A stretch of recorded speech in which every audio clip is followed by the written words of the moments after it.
everybody. Happy Saturday. Hello, Mary. So we're just going to wait. My sister is on her way in. Let me just shoot her a quick text here.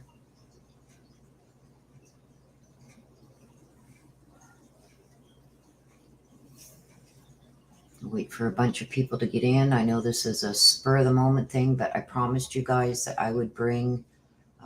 Okay, so my sister is coming. Hello, Nana. I promised you guys I would bring this to you, so here we go.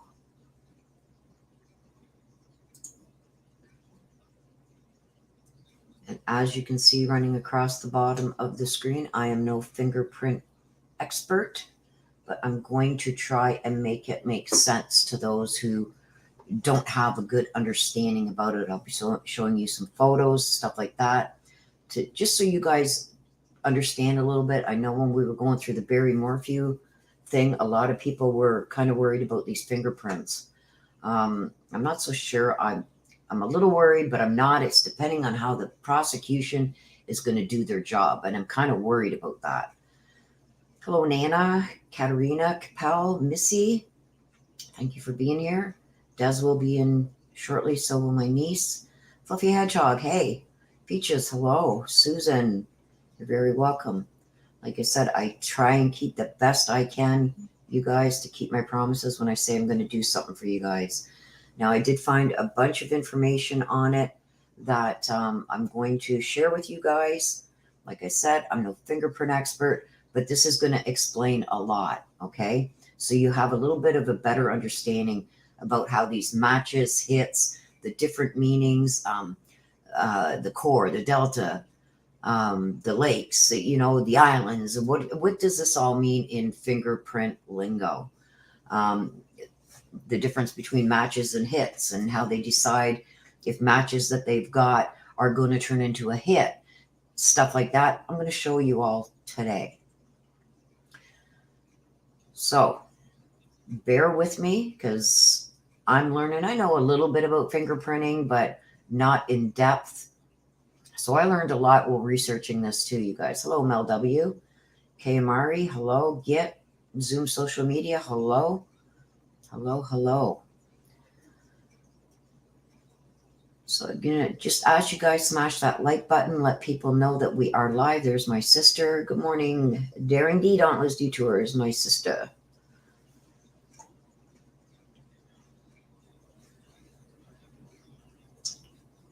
So please smash that like button. It's free. If you choose to send super chats or whatever, feel free. It's not required. It helps. I appreciate it. And it also helps to let your questions stand out if you have a question.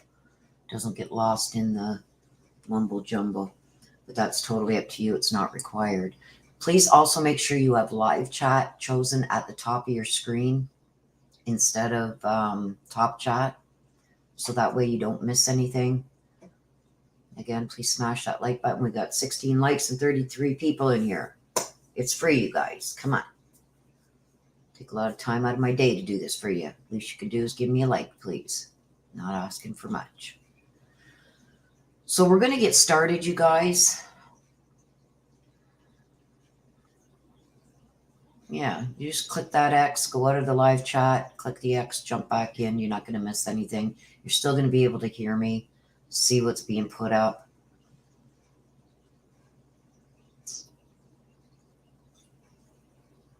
Okay, so I got some in here, so now I can jump back over to StreamYard since I got mods in here. Hello, ZZ. First time I see you in here, so hello. I did get a little bit of rest yesterday, Susan. I got Suzanne on my brain. So yeah, please hit that, go out, hit that like, and jump right back in the chat. It takes a second. Okay, so let's get going with this. And in my research, as I'm trying to gather stuff that I can put up on the screen to show you guys the photos and whatnot, so I can show you guys the difference. and what they go by when they are doing a fingerprint match. Excuse the cold. I do have a cold, not COVID, cold. So you guys can see for yourself. I will show you some different lingo that they use and what that lingo means. I will show you photos of that. Like I said, there's a core, there's a delta, there's a bifurcation, there's a lake, there's all kinds of stuff. There's pores, there's this, there's that, there's ridges, there's everything. Okay, so I'm going to show you what those mean.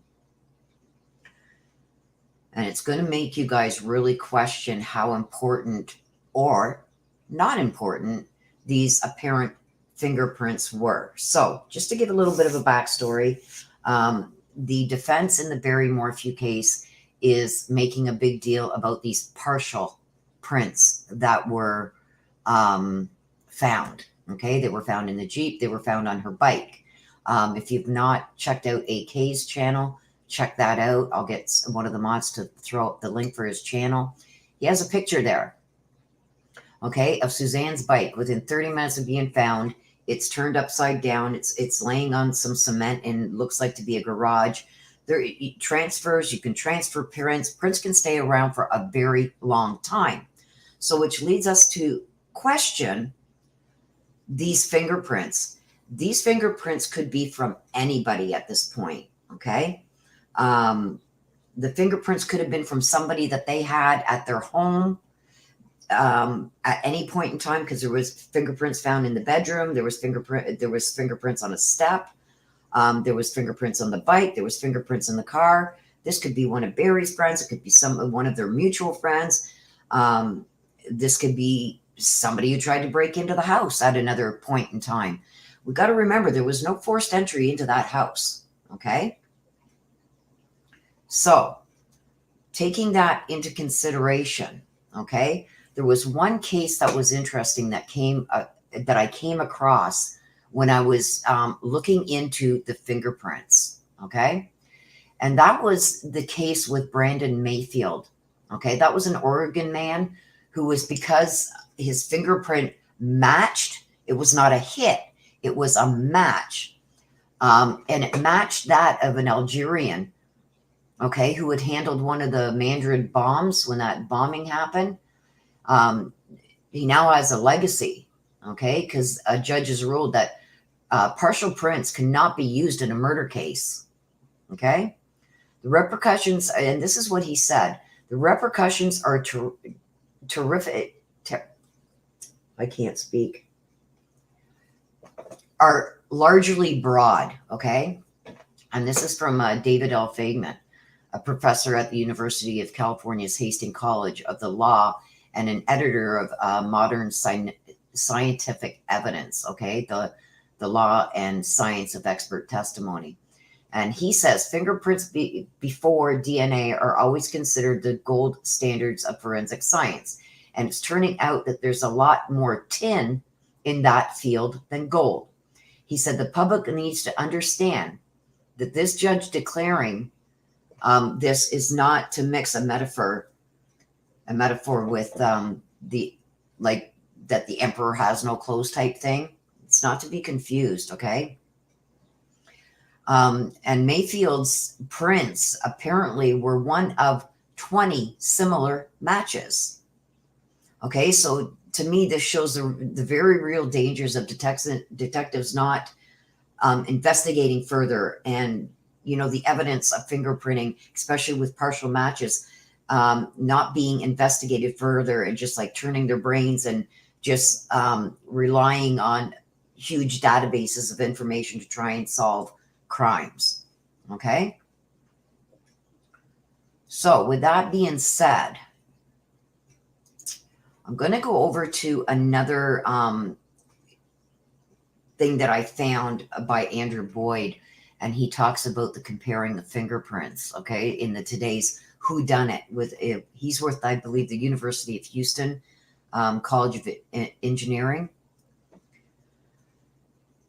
Okay, so he talks about a case where the defendant's fingerprints were found at the crime scene. Seems simple enough. The fingerprints at the crime scene were found and compared to with the defendant's. They were a match.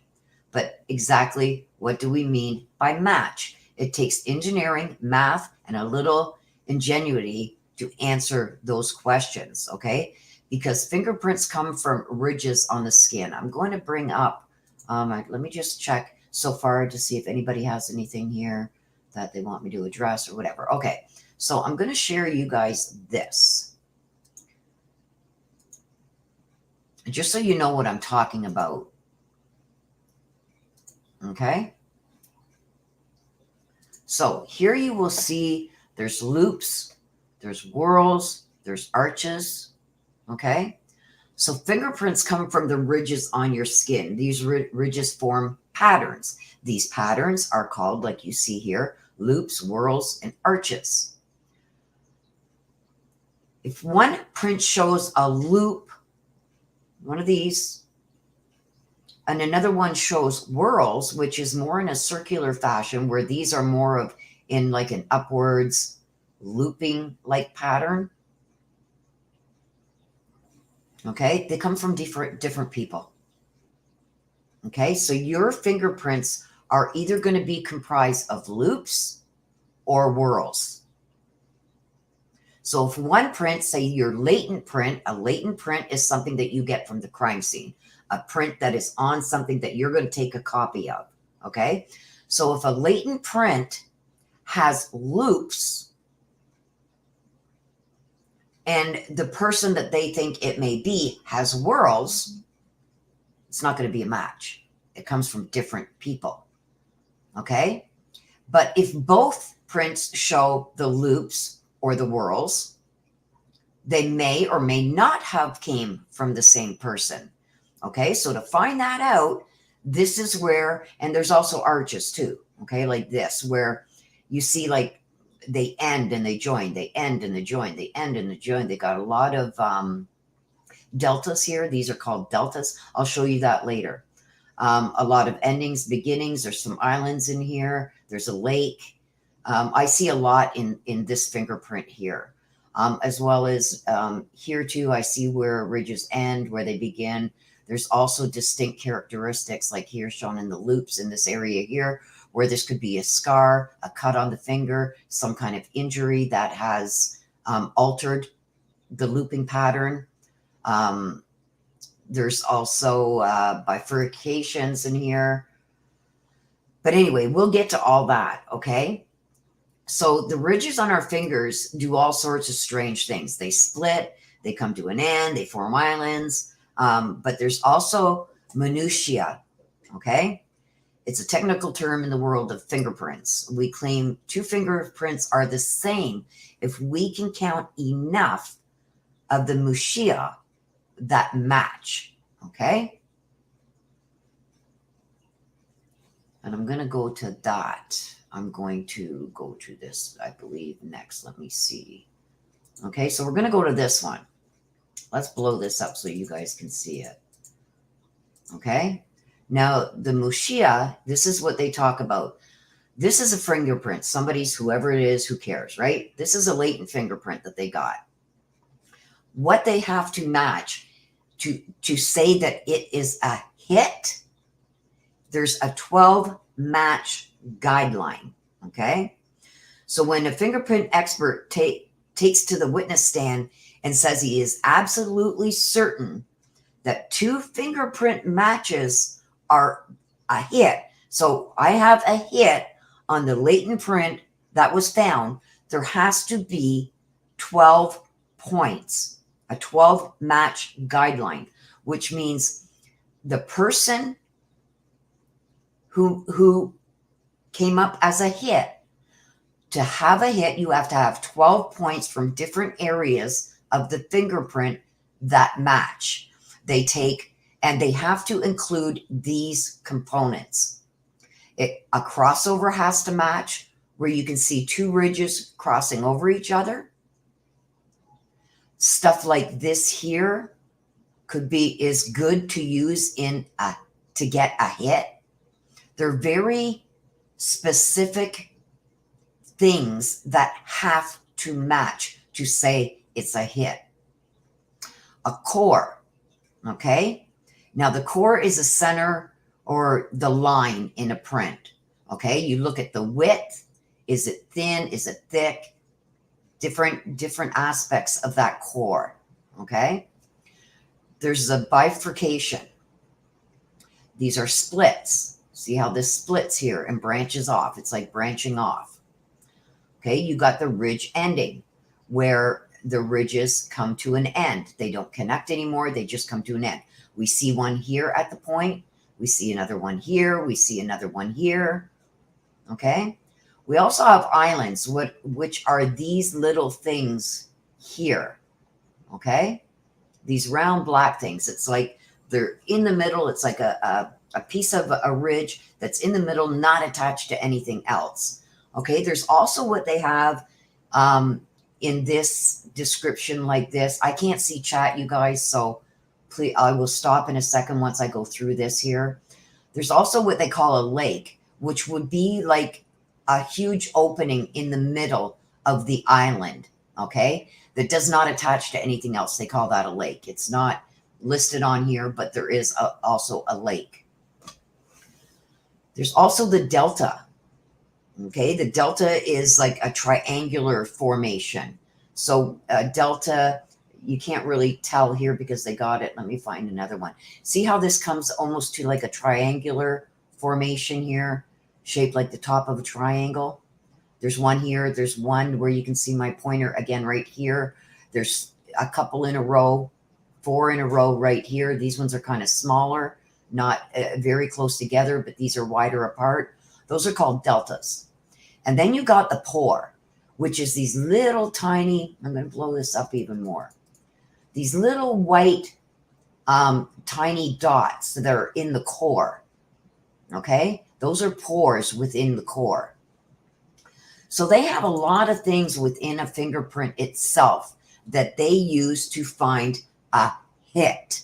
Now, okay, let me just go back over to StreamYards here and see. Yeah, that's why I ask people to hit the like, you guys, because a lot of people aren't getting the notifications. Generally, when you get a lot of likes on a video, the notifications seem to go out more.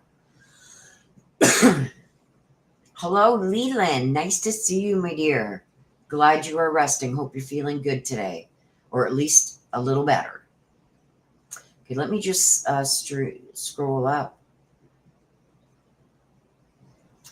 Yes. Also chemicals. There's so many things that can alter your fingerprint from when your fingerprints were taken, or you know, if you've never had fingerprints taken, to get a fingerprint. So your fingerprint, even though you may have left a fingerprint at the crime scene before, that's why a lot of people try to burn themselves or cut their fingers to change fingerprints. But they have ways around that because there's other areas that they can check. Okay, so let me just get to that. Wear gloves if you're going to be bad. Okay, so I just wanted to see if there was any questions regarding what I've gone over already. Okay, so let me go back to this here with what we're discussing, okay? So what they want to do is they want to make enough matches to make the chance of mistake very, very, very unlikely. Say 1 in a million or a billion.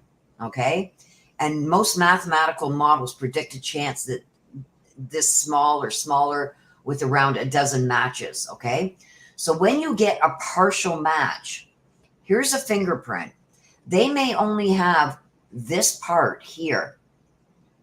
Okay, let me see if I can draw. So they may only have, say they've got a partial match. They only may have, say, this part of the fingerprint. Now, this part of the fingerprint, or any other part like up here or over here, depending on how big the match is, they can get thousands of matches that are hit on. Okay? Thousands upon thousands. What they need to do is, let me just erase all that ink now. Now, I don't know how to go back. I just click off on this. I don't know. I shouldn't have ought have done that.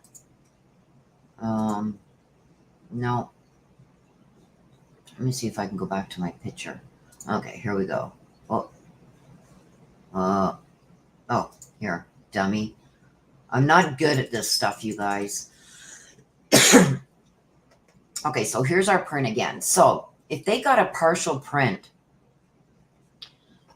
it could bring back hundreds of thousands of matches. Okay? So I'm going to go to this one now.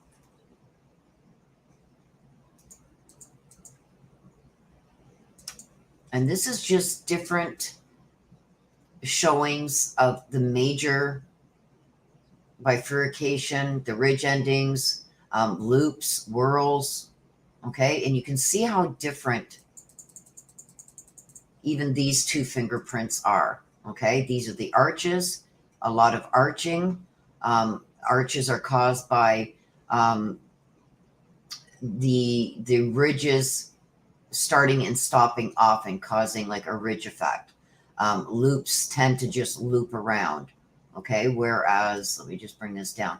Whorls tend to go in circles, okay? So let's go back to this again, okay? So there's a lot of things that need to happen when you get a partial match, okay?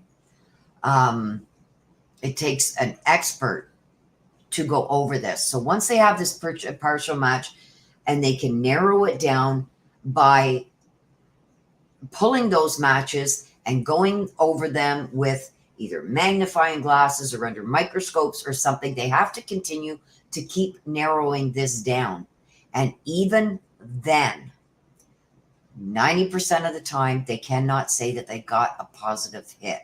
Because when a fingerprint expert takes the witness stand and says he is absolutely certain that two fingerprints match and is a hit, he means that he has found 12 or more matching minutiae.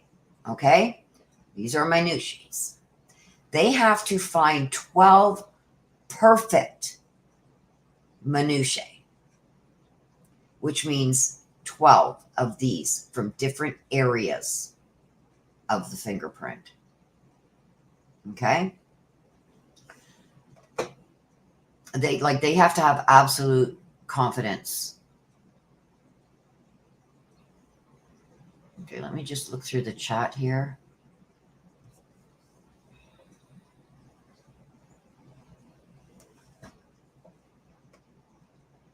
Okay, so like, and the most disturbing example was that one that occurred in 2004, I believe it was, with the Madrid error.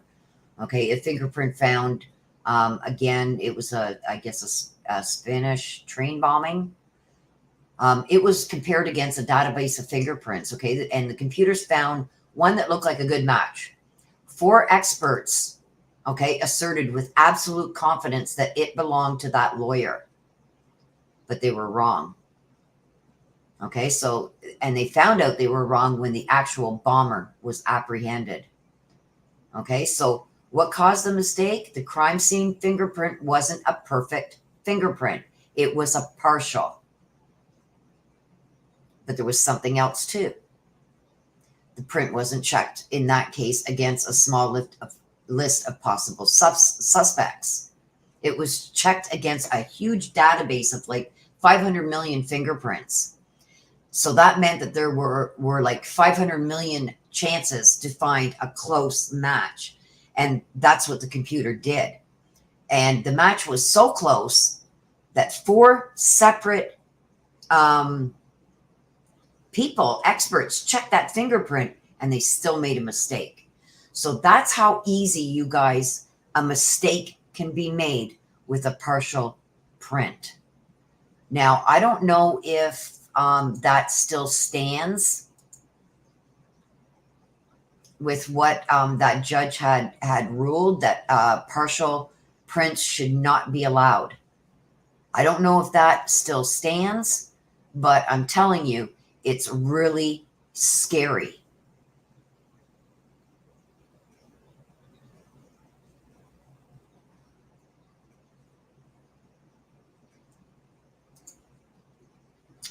Thank you, Missy. I appreciate you so much. Fingerprints can last in areas for a very long time, depending on the conditions around the print. Now, if somebody goes in there and throws a ton of bleach on something, it may or may not destroy that print. It may bring a perfect print to a partial print. So thank you very much for that, Missy.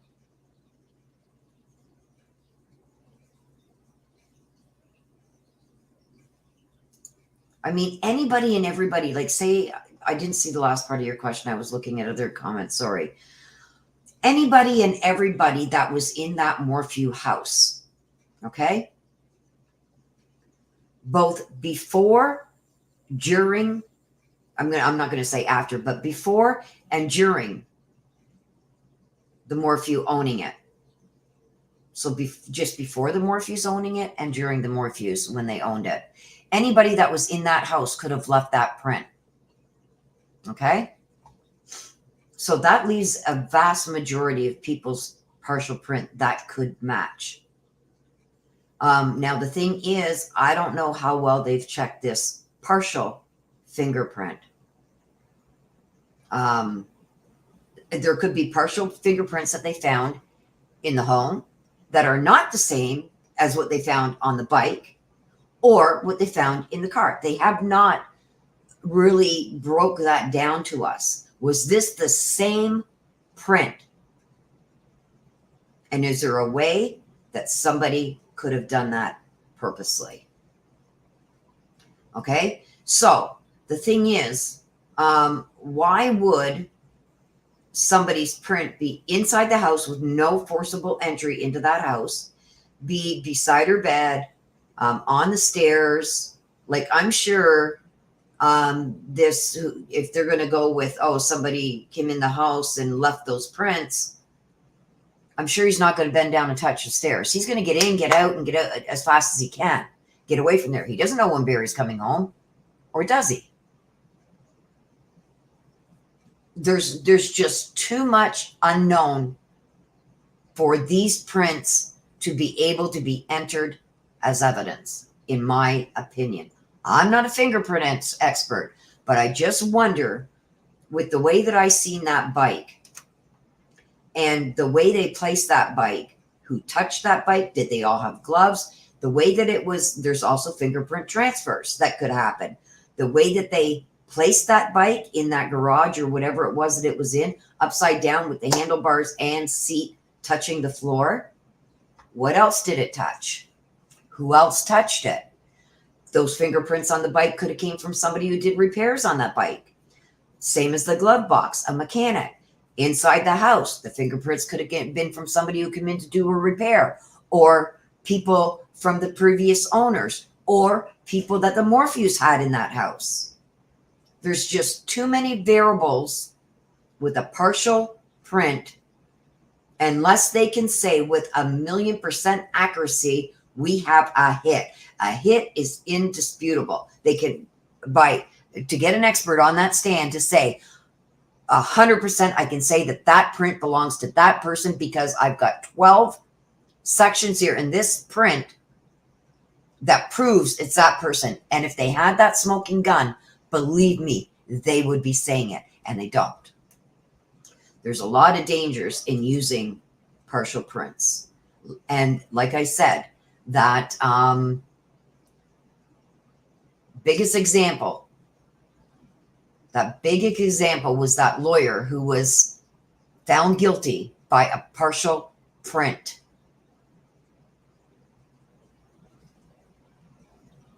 I'm going to give you guys some other, this has something else I'm going to bring to light, because although it doesn't have anything to do with fingerprints, it was really unsettling to me when I came across this. So let me just get this off the screen. So we now know in order to have a hit, we have to have 12 points from different areas of the print that matches a known print and they don't have it. Okay? But this is something else, you guys, that I want to read to you because this is scary.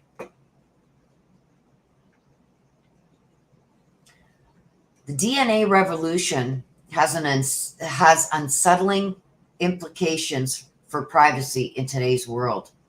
After all, you can leave DNA on everything you touch. Please pay attention to this, which means, sure, crimes can be more easily busted, but the government can also more easily track you. And I'm going to tell you how. You guys, without being court ordered to give up your DNA, millions of people are voluntarily giving their DNA to the government without even knowing.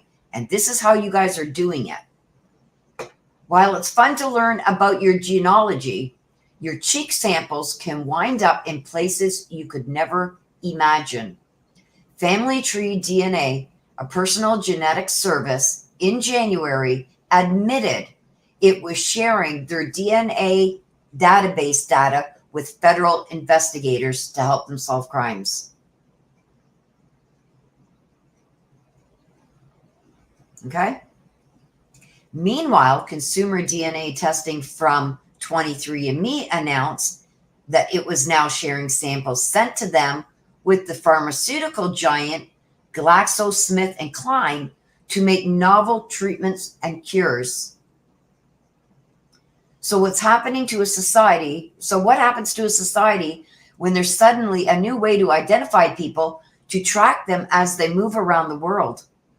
What a question that the dozens of the Victoria turn of the century pondered as they learned of new technology to hunt criminals by fingerprinting and DNA that's freely given. That scared the hell out of me. So you're giving your DNA that could possibly be used against you in a criminal case, even if it's a partial match. Even though you've never committed a crime and were never ordered by a judge for your DNA, it's there and readily available to them just by doing this Family Tree DNA and the 23andMe when you send them your DNA to find your ancestors.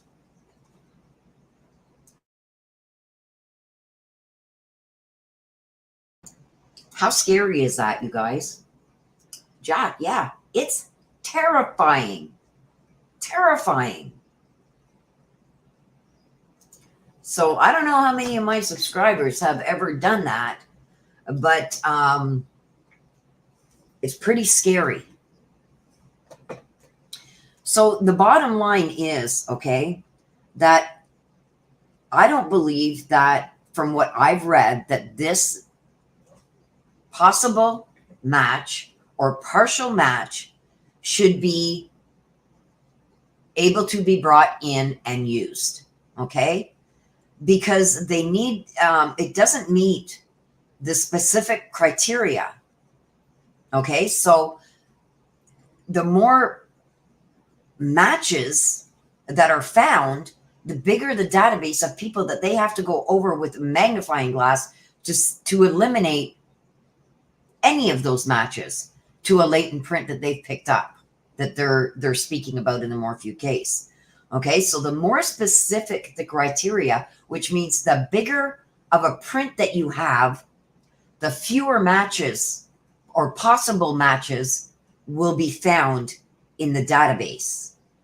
Okay, so the broader you have, as with a partial match, the more the more matches are going to come up on the database. So the broader the scope of the latent, the more possible matches you're going to get. The more specific criteria that is put into that database, the fewer matches will be found. Okay?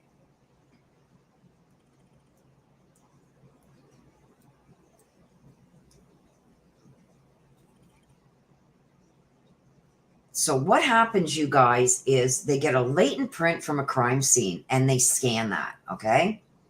It's then entered into the database for a search for possible matches, okay? So when you get a partial print that you're putting in, you're going to get, I think, in the 100,000s of possible matches. What they do then is they break down those matches. Okay, so they put less and less specific criteria of that match in, okay? Which brings it down to less and less and less matches. But with a partial match or a partial print, a partial latent, you're still going to have thousands of possible matches. Not even hits yet, matches. So say they can bring it down to like 1,000 possible matches, not hits, matches. And they see, oh my God, look at that. That guy with a possible match to our latent print lives 50 kilometers away, and he's been charged with sexual crimes. We're going to focus on him. And that's what I think they're doing. That doesn't mean that that guy had anything to do with it at all. And there was a perfect example when that lawyer was accused of being the bomber on that train. Later to find out it wasn't him at all. And an expert got on the stand and said, absolutely, that print is a hit for our latent print. His prints are a hit for the latent print. Scary. So when they get it down, say they only got 50 possible matches to that latent print. The latent print examiner, an expert, then gets a magnifying glass and goes over every millimeter of that print to see if they can match it. And even then, to say 100% that that is the person who left that on a partial is next to impossible.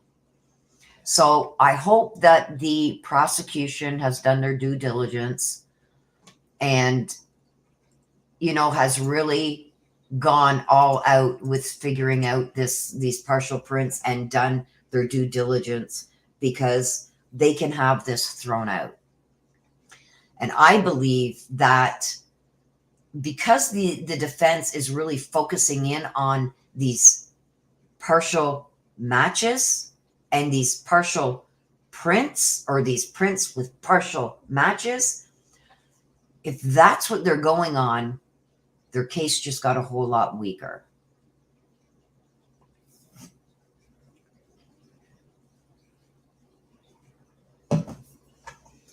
So it's pretty scary. I've tried to show you, I've tried to break it down in the easiest terms possible. There's so much scientific stuff out there, you guys, that you get so overwhelmed with it that it doesn't make sense at all. It should be, well, look, there's a print there and it matches him, and that should be game over, end of story. It's not the way that it works. Okay. And I did show you that in the photos when we're talking about the cores and the deltas and the lakes and the islands and the pores and everything else. They have to 100% say that can match him or her and no one else. Absolutely no one else. If they cannot say that, then the print should not be able to use. You cannot convict somebody on it somewhat matches his.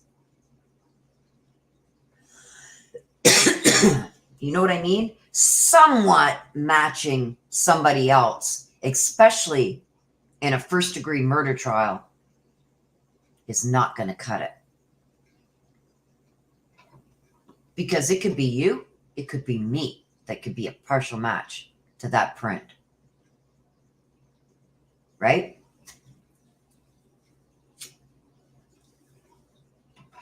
Yes, Spirit Moon. Oh, Spirit Moon. Yeah, I have a question. Sorry, I'm way behind in chat.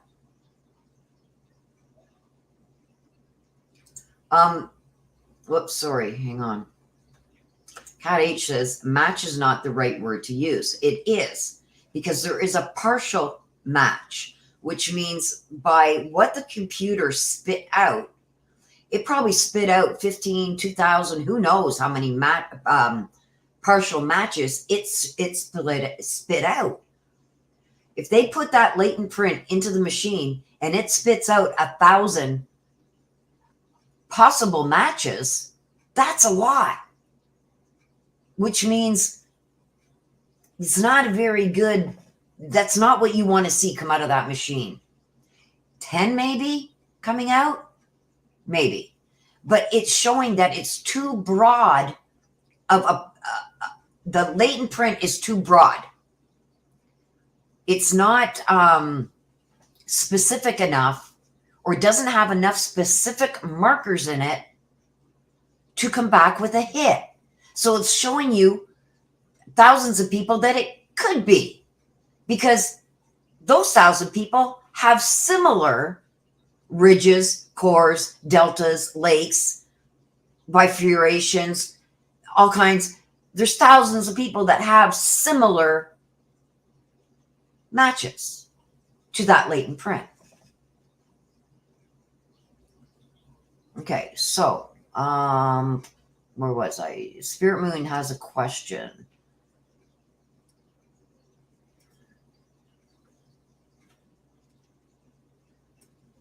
Exactly. Those prints in that house on that bike, and when we see the condition that they put that bike in after they picked it up, 30 minutes later, I think AK had said that photo was taken.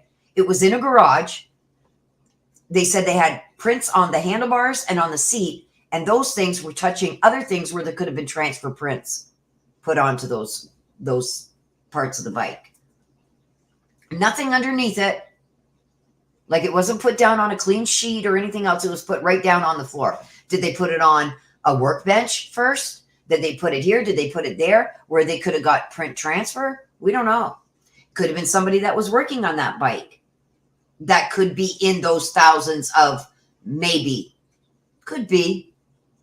Because they have one or two maybe ridges that match that latent print. There could be thousands that have similar ridges or looping or whatever that could match that print, whatever. So when you get that many that spit out of the machine, it's not a good sign of that print being usable as evidence in court against somebody or to exclude somebody.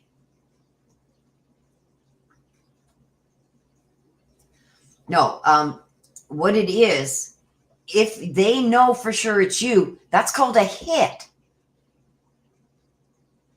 When the machine pops out match, match, match, match, match, it means there's parts of somebody's prints that are in the system that could match or partially match your latent print. A hit is when every piece of your latent print, every single thing in that latent print matches somebody else's. It's called a hit. That computer will spit out a hit, not a match or a possible match. So it's confusing, I know. When you hear match, oh, it matches. No, it could be a partial match. And that's exactly what's happened. Thank you, DJ. I tried my best. Like I said, I got it scrolling across the bottom. I'm no fingerprint expert. I did, between yesterday and today, did a lot of looking into it and got the best information that I could put in the easiest terms so we can all understand. I got overwhelmed. And this was something I wanted to go into instead of going into the, paralegal side and private investigations and stuff like that, and skip tracing, process survey, stuff like that. I wanted to go into forensics, but I'm telling you, man, there is so much involved. It's unreal. You're very welcome.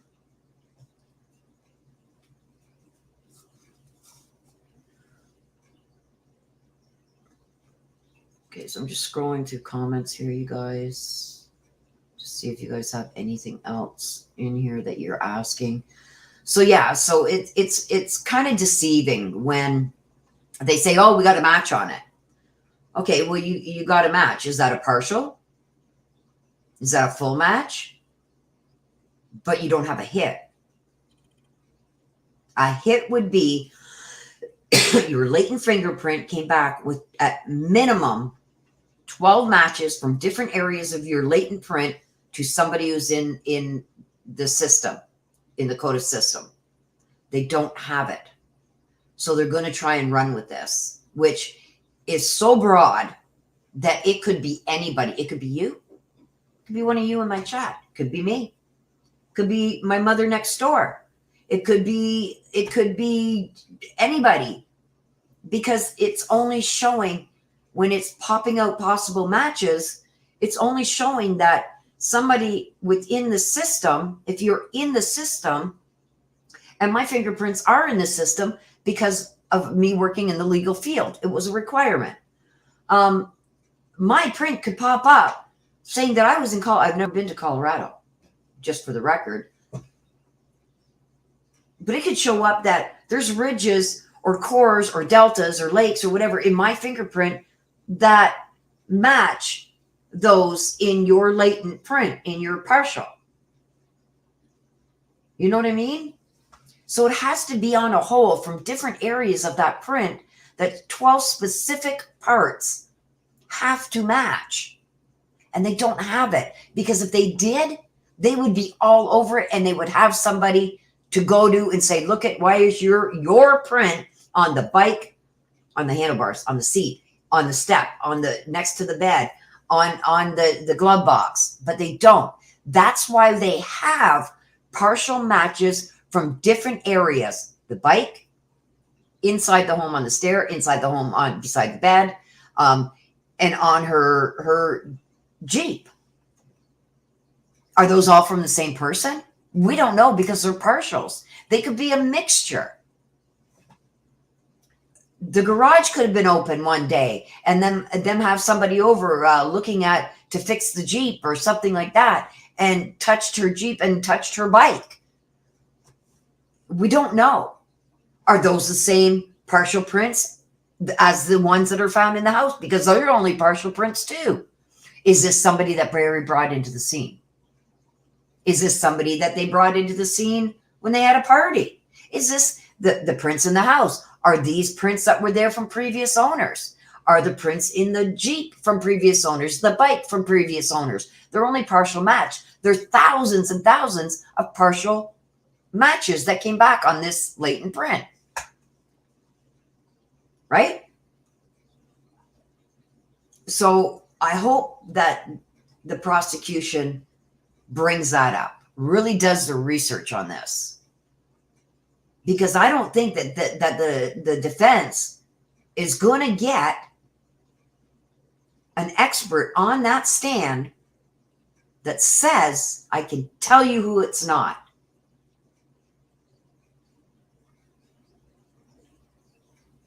It's not Barry Morphew. It's not so-and-so. I don't think they're going to. I don't think they're going to be able to say 100% that they have a hit that they can say, this is whose print that is. And that's whose print that one is. Because they're partials. They could match thousands of different people. DNA matches with saliva. Could be a family member. You know what I mean? I don't think there is any bodily fluid DNA there. I think it's just these prints. But if there was even bodily fluids, unless they have a good sample, it could be somebody related. It's very complicated.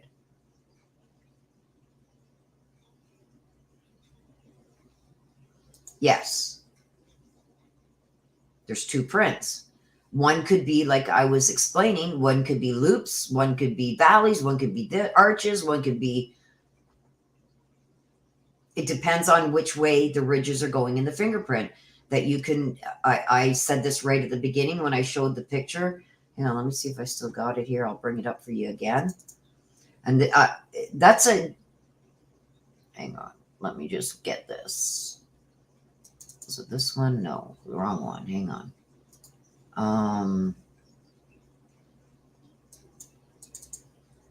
Okay, so let me bring this up again, and I'm going to share it. And this is what happens when you get a fingerprint over another fingerprint, okay? That's not the one I wanted to show you. Hang on a sec. Let me grab the other one. Hang on.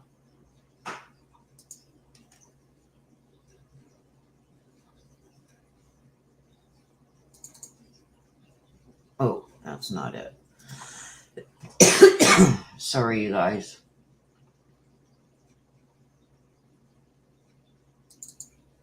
Okay, here we are. Okay, let me share this with you.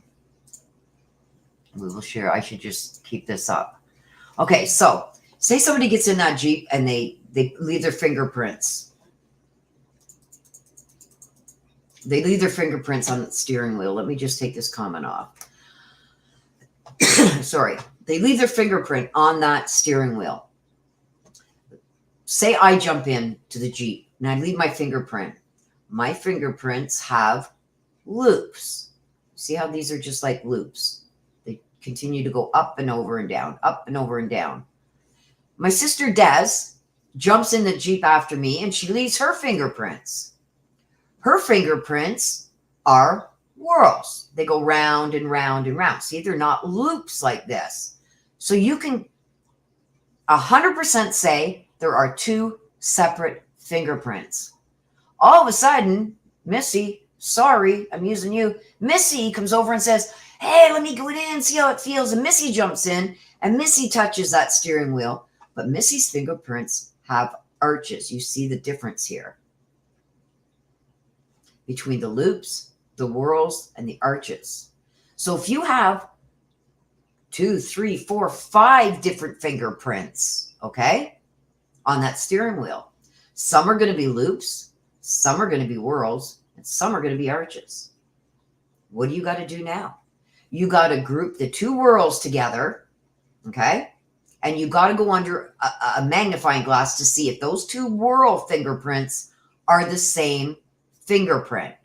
Do they come from the same person? Because they're going to have characteristics.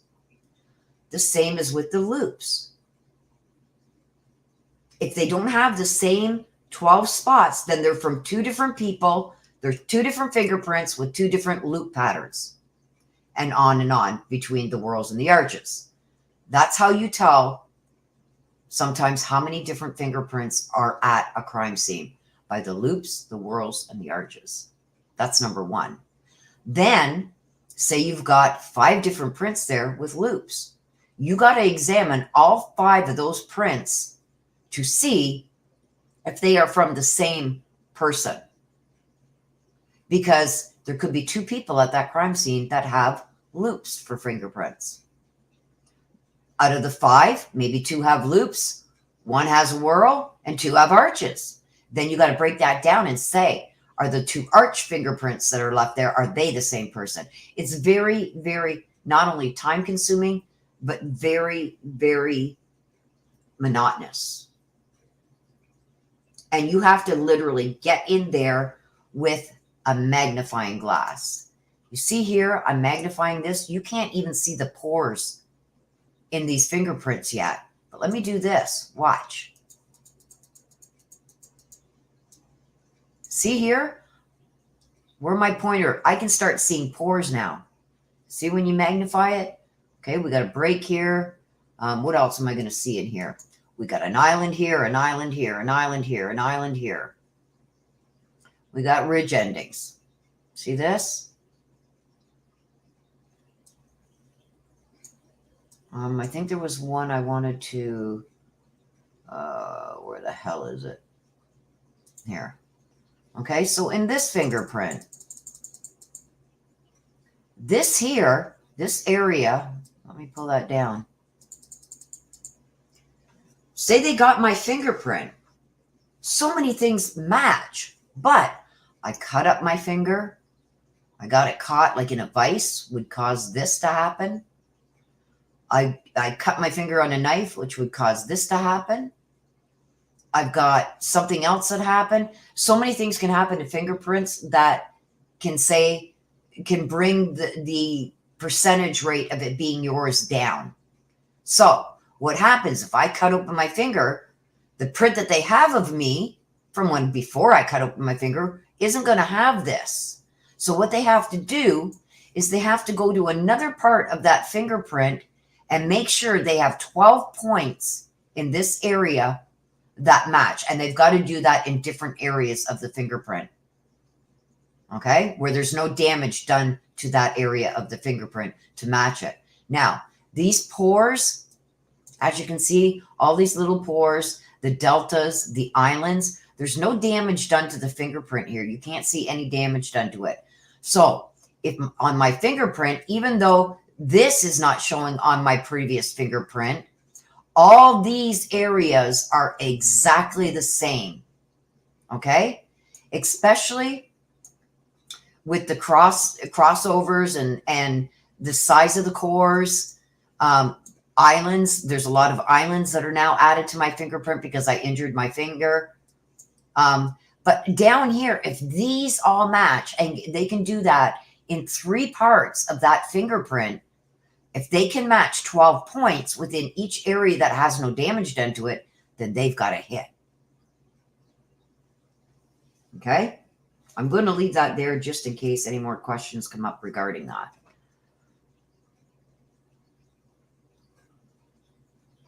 Fishing hook scars. Yes, even your own fingerprints. But there's going to be things that stay the same, okay? And what I mean by the things that stay the same, that never are going to change in your fingerprints, is this.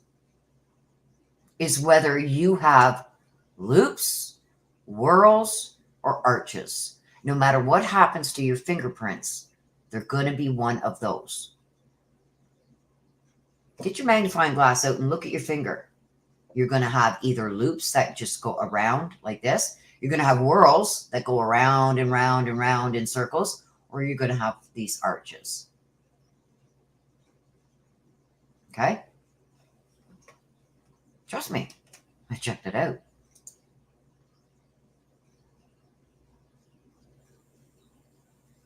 Y'all are trouble.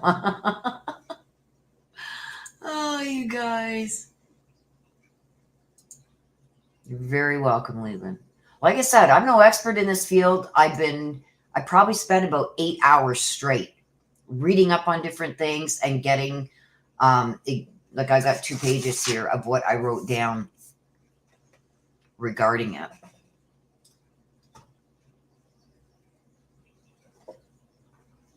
So we know that partial fingerprints cannot paint the whole picture. We know that.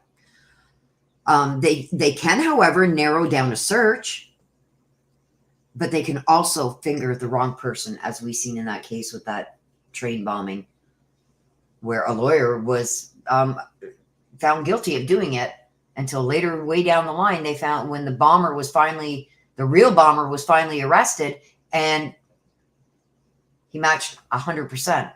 Got a hit, whereas the lawyer came back as partial. So I think there was a ruling on this. That's something else that I will have to look up, but I have to go more in depth with that. I would have to check to see if, for precedent, if there's been any other precedent set since the date of that judge making that ruling that these partial prints are not to be used in first-degree murder charges. So that's something else the prosecution should be looking into, because when there's a precedent set, especially when it's been ruled on that way, it's generally followed until a new rule is made. So I don't know what has been made on that since that case.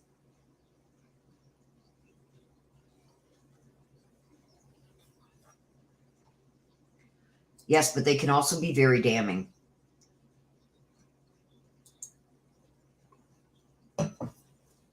So I'm saying, am I a little concerned? I don't know, because I don't have a good feel for this judge yet. Are they going to get, and take in mind, I am saying this not knowing how much more these fingerprints, as far as I know to today's date, there hasn't really been anything that they have been able to find to say, yes, this is 99.9% that person. And when you're in a first-degree murder trial and the defense is trying to say this person was there and probably committed the murder, they better be 100% on their proof. Yeah, we're safe. We're safe, Missy.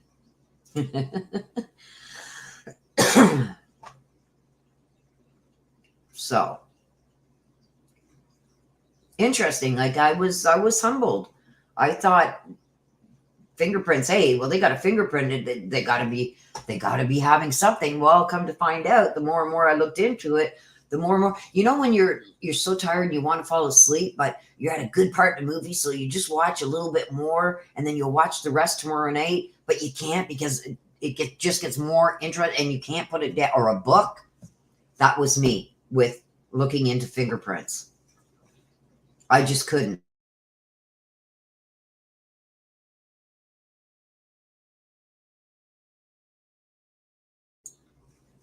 I was on this like my eyes were going batty, you guys. I probably looked into this for a good 8 hours straight. Oh, thank you, Marie. I appreciate you. Thank you. Thank you.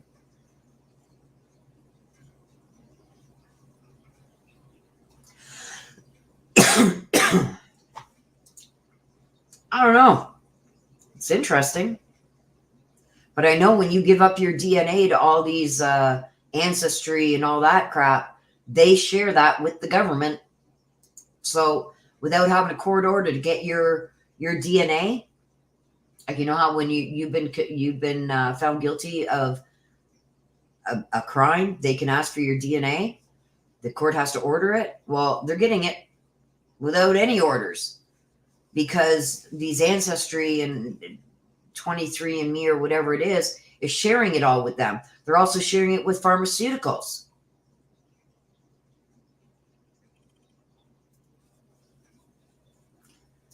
Absolutely. Spirit Moon, I agree with you 100%.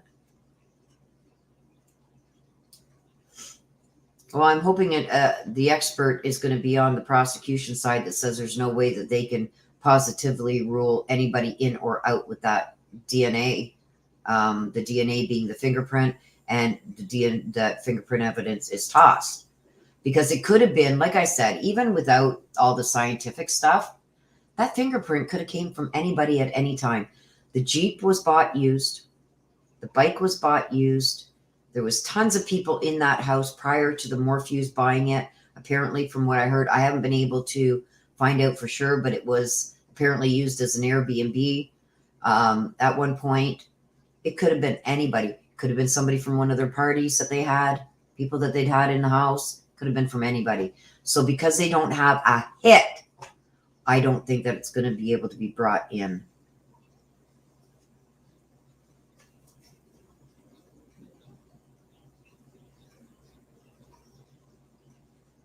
Exactly, Cindy. Well, I appreciate you too. I appreciate each and every one of you that come in here and take a look at my lives. And yeah, right? Who do you trust anymore? You can be under investigation, you guys. Okay, for some crime. You don't know who's watching you and who's not. I know when I was working in private investigations, I did some pretty shady shit to get my guy. Okay. And I'm not saying anything against the law, but there was one time I had to dress up as a trans to go into this bar and not look out of place because that bar was for the LGBTQ community, and any outsiders generally coming in, if you didn't fit the part, you were kind of watched. Like, are you a narc? Are you this? Are you that? So there's times I've had to dress the part. And there's times that I, went to a car dealership because there was an outstanding court. I don't know how much I can say about this. We were trying to get this guy into court and get him served. And all the males in the firm that I worked for couldn't get him served. They seen these guys coming from a mile away, the clean shaven, nice haircut, blah, blah, blah. I went in there with a vehicle that I'd recently purchased and said, look, I like that yellow truck. I've never seen one like it. I want it. I don't want to talk to no salesperson. I want to talk to the owner because we're going to have to make a deal because I got a brand new vehicle here that I just spent $30,000 on. I want to trade it for 2 years. I'm only speaking with the owner. And they tried to give me the runaround. Okay, well, forget it. Never mind. You guys lost a good deal here. No problem. Here's my phone number. If you want to talk to the owner, tell him to give me a call. If he changes his mind, I'll come in and talk to him. Well, I had the papers that I needed to serve him down the back of my pants. And he said, oh, you got to leave your purse and everything in your vehicle. Lock it up. I don't want no recording devices, no nothing. Okay. Like, I'll leave my cell phone in the car if you want me to. And that's what I did, just to prove that, like, I don't know why are you guys like this? Like, do you think I got a gun or something? You want to look at my purse? Anyway, so I ended up meeting with the owner. And I went and sat down in his office. And I said, yeah, I have an interest in that yellow truck. I said, but I also have the interest in that other vehicle there, a couple over. He says, well, which one? So when we got up, so I could point to the other one that I wanted, those two vehicles for my brand new vehicle. When we got up, that's when I reached into the back of under my sweater that I had on and pulled out the papers and said, there you go. You've been served. Well, when I got back to the office, you guys, they were ready to, see, we told you, you'd never get them served. Oh, by the way, I've got them served. Give me my affidavit to sign, my affidavit of service. So I've done some pretty wild crap. Willow being all shady. Well, I mean, in that business, like I said, when I get people that come in and piss me off and stuff like that, I'm a pretty easygoing person, but don't take my kindness as a weakness, because when push comes to shove, I do what needs to be done. So red flags, red flags. I enjoyed my job. So the more you enjoy what you're doing, the better job that you will do. And you will come up with, like mom next door just doesn't believe sometimes that I come up with solutions that she would never have even thought of. Like, where do you come up with these? I don't know. They just pop into my head. I don't know. I love you too, Leland. I'm so happy to see you in here. And there's tons of people, thousands, millions of people just like me that are good with coming up with things on the fly.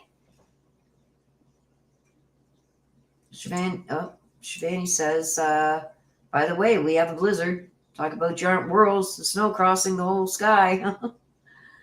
Yeah, I hear New York and Delaware and New Jersey, all along the coast there, you guys are getting hit pretty bad. Thank you, Nana. I love you. Well, it isn't shady. She's just creative. Yes, I like that. Inventive. I like that one too. But yeah, there was times I had to be shady. Never once broke the law. I knew the lines that I could and could not cross. But when you work in that profession, you're working with shady criminals. You have to be shadier than them sometimes, but legally.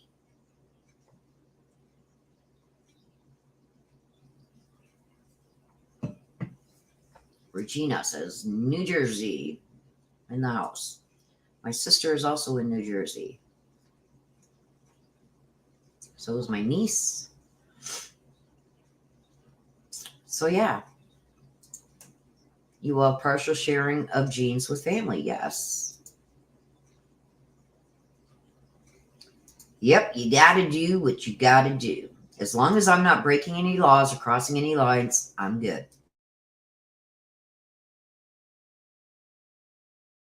And I'm going to tell you guys, in over 30 years of working in the legal field, I have never once broken one law. Well, yes, I did, but not intentionally. And that was on a live stream. And I'm not even going to get into it. It was not intentional. I had no idea what I was doing. Did not know that I couldn't stream alive. And did. It was the very beginning, you guys, when I first started this a year and a half ago. So I can't say that I never did, but very unintentional. I've never intentionally broken any laws. And Genealogy sites helped me a ton in cases. I bet. There's just so much information there that people don't even realize that they're giving up freely. That most criminals would never. I'm sure these criminals that are leaving behind DNA are like, geez, I hope my family didn't throw in some DNA to get the ancestry and all that, because I mean, it can be used apparently.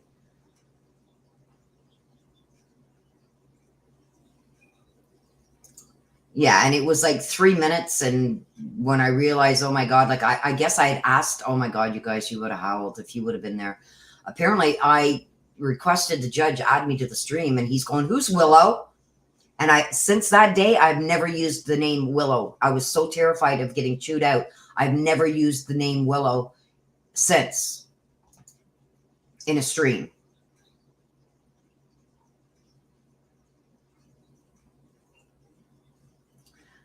Oh, Cindy, I was very like uneasy because I've never done this before.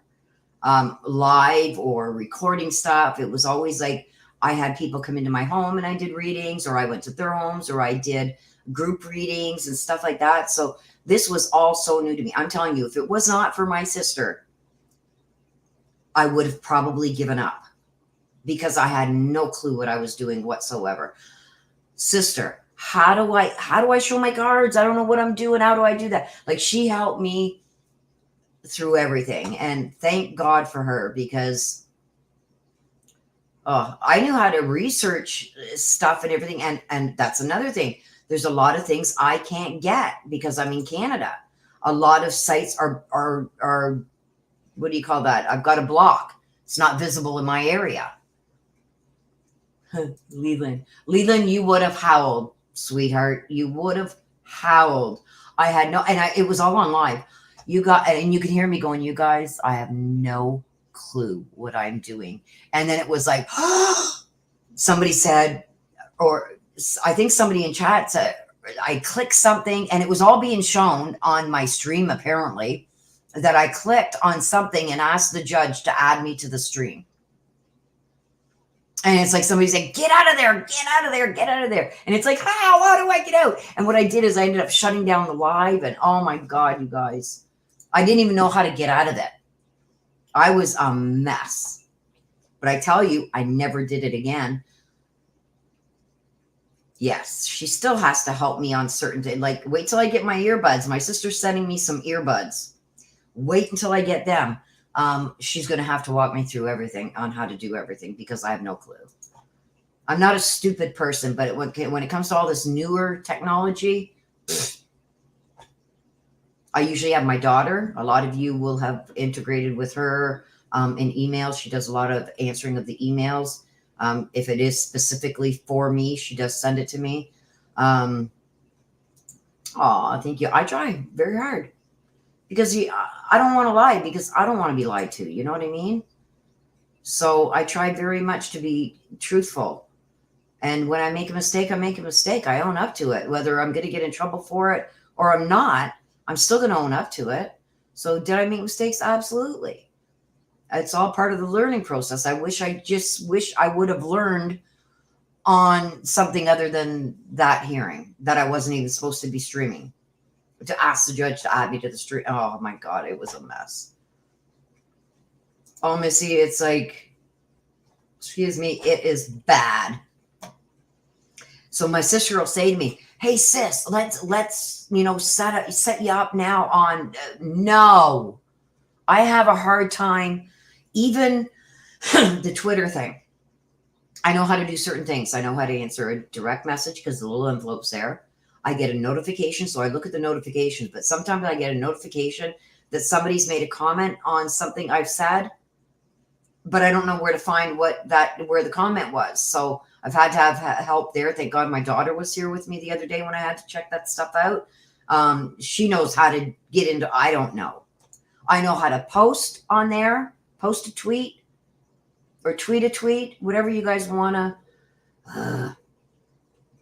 Thank you, sister. Technology, forget it. I want to go back to the day where the Nintendo system, the very first Nintendo that came out, I want to go back to that. I do have the PlayStation, the upgraded PlayStations, and I have what's that one? Xbox One Z, whatever. There's too many buttons on the freaking controls. I don't. And then for your left hand has to be doing 3 things on 3 different buttons, and your right hand has to be doing 4 different things with 4 different. Screw that. I die a lot in my games, but I try. I try to get my coordinate or whatever, but no. Yes, I always own up to them too. Oh, thank you, Leland. I love you.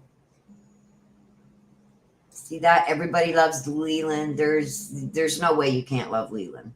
If you don't love Leland, there's something wrong. He's just a sweetheart, you guys. Oh, Missy. Oh, I still don't have everything transferred from my one phone to my other phone. It's supposed to be easy as plugging this wire into your new phone from the other one with this little box thing. Yeah, it won't work for me. Go figure.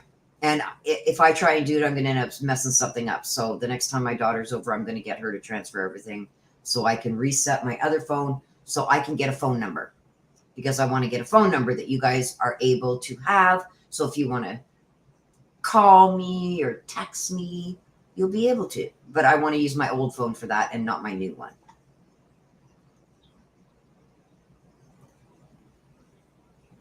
Yeah. It's like, oh, and I want to throw it sometimes. I got that controller in my hand, and it's like, count to 10, Willow. Count to 10. Count to 10. Okay, at least count to 5. I bargain with myself, right? Okay, count to 5. Just turn it off. Just turn it off. How do I turn it off? Okay, just unplug it. That's it. And I do. And then every time my thing restarts, you're not connected now to the internet because there was a loss in power, or I don't know. So then I got to go through all the rigmarole. But the struggle is real, you guys. Wait till you, and all, for all of you, I see you, even though you're not posting it to the screen. I see all you youngins back there laughing your heads off at me. Atari would be great. Perfect. I'm on it. If they could get upgraded games with that, I would be on that like a pig on poop. Yeah, we're working on getting my phone number set up.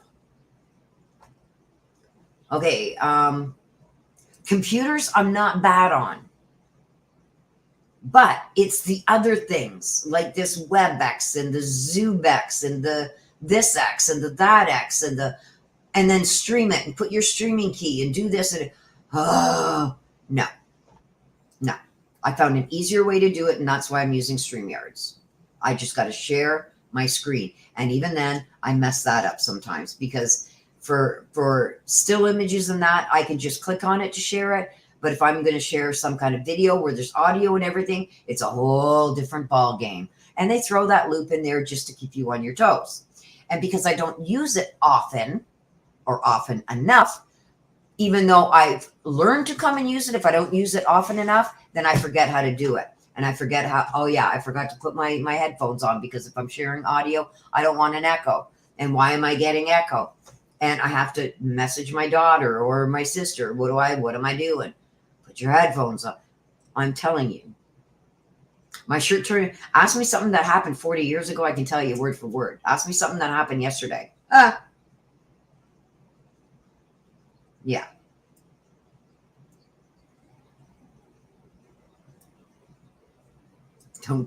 You don't chatty completely. Love it, Susan. Love it, love it.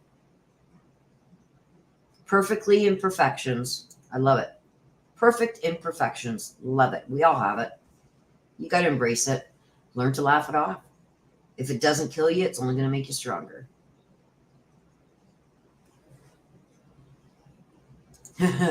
Spirit Moon says, I get it now. Duh, some days. See? Look, squirrels. Some days, Spirit Moon did something. We don't know what it is yet. There it is. There's the rest of it. Some days I'm brain dead. There you go. Tracy says, I remember sitting on the bed beside my son jumping when I wanted Mario to jump, and I still do that. You should see me when my son tried to have me on a racing game, and I want to turn the corner. I'm turning my hands with the controller, and they videotaped me doing it, and it's somewhere out on the internet, you guys. I'm telling you, they put it out on the internet, and it's got like it went viral. Not viral, like, you know what I mean. But the hits that are on that video, and it's like, and I'm standing up when I got to go over stuff. Oh God, it was funny, embarrassing but funny. Yep, absolutely. These younger kids now, you can read. Okay, I'm trying to do this, and I'm trying to set up, and I need my something ID here, and I need a stream code for this, and you know, a 7, 8, 9, 10-year-old comes over and goes, "Oh, here, Grandma, blah blah blah blah blah. There you go. Set it all up for you. Thank you." It's crazy. So. But anyway, you guys, I'm glad to have chit-chatted with you, but I'm not going to take too much more of your time because we got our live tomorrow morning, where if you guys have any more questions, you can bring them up then. We'll do a little bit of chit-chat before we do the mini reads, and then we will get into the mini reads. It's the last ones of the month. So if you want your mini reads, please make sure you're there.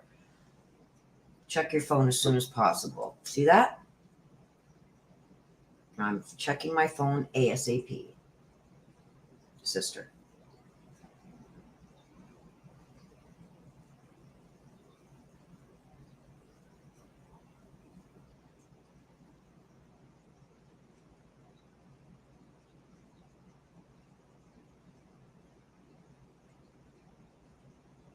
That's going to be another video. Thank you. I usually don't look at the court records on the weekends because I got so much to do. But I will make note of that. Thank you, Cindy, for sending that to my sister. I gotta see when I can do that. Maybe Monday afternoon. There's some more filings in the Barry Morphew case. So let's do that Monday afternoon. Before he is back in court on Tuesday. Thank you, Cindy. So I will do a live on that sometime Monday. So watch for that. There's some more filings. I'll go over those filings with you guys on Monday. Explain what needs to be explained if you guys have any questions. And then Barry is back in court on Tuesday. I will be covering that too. It's at 11:30 a.m. Eastern. Let's hope by then they got their crap together over at the courts and allow the reporters their electronics back in the court again. We'll have to wait and see if that happens. So we'll do that on Monday. And then Barry's back in court on Tuesday, and I will be covering that as long as there's information that can be given. Okay, so I will see you guys all tomorrow. 11:30 a.m. Eastern. I will get that thumbnail up now once we're done this live. And once I close this out, you guys, it won't be available for probably 15 to 20 minutes once I end the live. Okay, so with that being said, thank you to my beautiful mods for all being here. Thank you to each and every one of you. I love you to the moon and back. I appreciate you. Thank you for being here and going over the fingerprint stuff that I have for you guys. And I will see you guys tomorrow at 11:30 a.m. Until the next time, you guys, take care of yourselves. Please stay safe. Love you to the moon and back. Bye-bye for now.